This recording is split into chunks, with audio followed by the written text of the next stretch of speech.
Hi friends, welcome to Ramni's Kitchen. இன்னைக்கு நம்ம Ramni's Kitchenல இறால் வச்சு ஒரு சூப்பரான கிரேவி தான் பார்க்க போறோம்.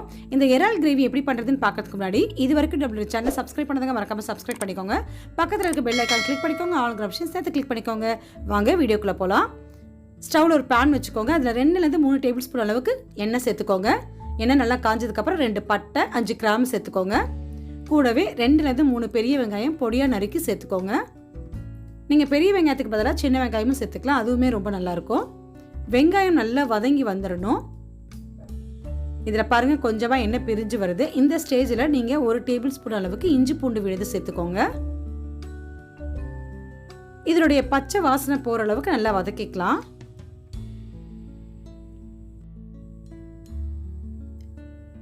நல்லா வதங்கி வந்ததுக்கப்புறம் இதோட கூடவே வெங்காயம் எவ்வளோ சேர்த்துருக்குறோமோ அதுக்கு தகுந்த மாதிரி தக்காளியும் சேர்த்துக்கோங்க. 2 ஈக்குவல் குவான்டிட்டியாக இருக்கணும்.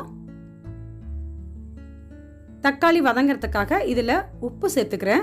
உங்களுக்கு உப்பு எவ்வளோ தேவையோ அது இந்த ஸ்டேஜில் நீங்கள் சேர்த்துக்கோங்க. தக்காளி நல்லா சாஃப்டாக வதங்கி வரும், அதுக்காக தான். 1 நிமிஷம் இதே மாதிரியே வதக்குங்க. தக்காளி பாருங்கள் நல்லா சாஃப்டாக வந்துடும். இந்த ஸ்டேஜில் 1/4 டீஸ்பூன் அளவுக்கு மஞ்சள், 1 டீஸ்பூன் அளவுக்கு மிளகாய் தூள் சேர்த்துக்கோங்க. உங்களுக்கு காரம் எவ்வளோ தேவையோ அந்த அளவுக்கு சேர்த்துக்கோங்க. நம்ம இறக்கிறதுக்கு முன்னாடி மிளகுத்தூள் வேற சேர்க்க போகிறோம், அதனால நீங்கள் ஓரளவுக்கு குறைச்சி சேர்த்துக்கோங்க. இது நல்லா வதங்கி வந்ததுக்கப்புறம் கூடவே நம்ம இறால் சேர்க்க போகிறோம். இறால் பார்த்தீங்கன்னா 1/2 kg நல்லா க்ளீன் பண்ணி வச்சுருக்கேன், அதை இதோட சேர்த்துக்க போகிறேன்.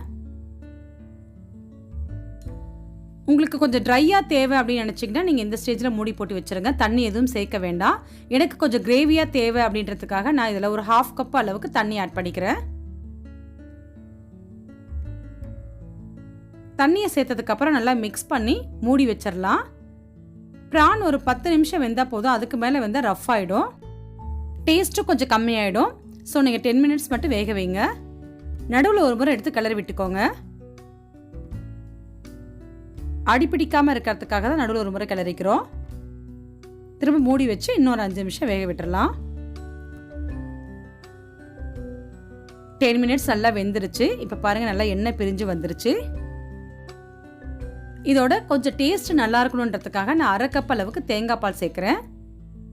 தேங்காய் பால் சேர்க்கறதுனால இதோட டேஸ்ட் ரொம்ப நல்லா இருக்கும். தேங்காய் பால் சேர்த்ததுக்கப்புறம் ரொம்ப நேரம் நம்ம கொதிக்க வைக்கக்கூடாது. ஒரு 1 நிமிஷம் இருந்தால் போதும். தேவையான அளவுக்கு மிளகுத்தூள் சேர்த்துக்கோங்க. சேர்த்து நல்லா மிக்ஸ் பண்ணிக்கலாம். அவ்வளோதான், நம்மளுடைய இறால் கிரேவி சூப்பராக ரெடி ஆயிடுச்சு. இதுக்கு மேலே இப்போ நான் கொத்தமல்லி தழை தூவி இறக்கிக்க போகிறேன். எண்ணெய் பிரிஞ்சு வந்துருச்சு பாருங்கள், பார்க்கறதுக்கு ரொம்பவே சூப்பராக இருக்குது. இந்த இறால் கிரேவி பார்த்தீங்கன்னா ரைஸ், சப்பாத்தி, இட்லி, தோசை எல்லாத்துக்கும் சைட் டிஷ்ஷாக ரொம்பவே நல்லாயிருக்கும். இதே மாதிரியே நீங்களும் வீட்டில் ட்ரை பண்ணி பாருங்கள். ட்ரை பண்ணி பார்த்துட்டு எப்படி இருந்துச்சுன்னு எனக்கு கமெண்ட் பண்ணுங்கள். இந்த வீடியோ உங்களுக்கு பிடிச்சதுனால லைக் பண்ணுங்கள், உங்கள் ஃபேமிலி அண்ட் ஃப்ரெண்ட்ஸ்க்கு ஷேர் பண்ணுங்கள். இந்த மாதிரி வீடியோஸ் நீங்கள் தொடர்ந்து பார்க்கணும்னு நினச்சிங்கன்னா இது வரைக்கும் ரம்னிஸ் கிச்சன் சேனல் சப்ஸ்கிரைப் பண்ணதுங்க மறக்காமல் சப்ஸ்கிரைப் பண்ணிக்கோங்க. பக்கத்தில் இருக்க பெல் ஐக்கான் கிளிக் பண்ணிக்கோங்க. ஆளுங்கிற ஆப்ஷன் சேர்த்து கிளிக் பண்ணிக்கோங்க.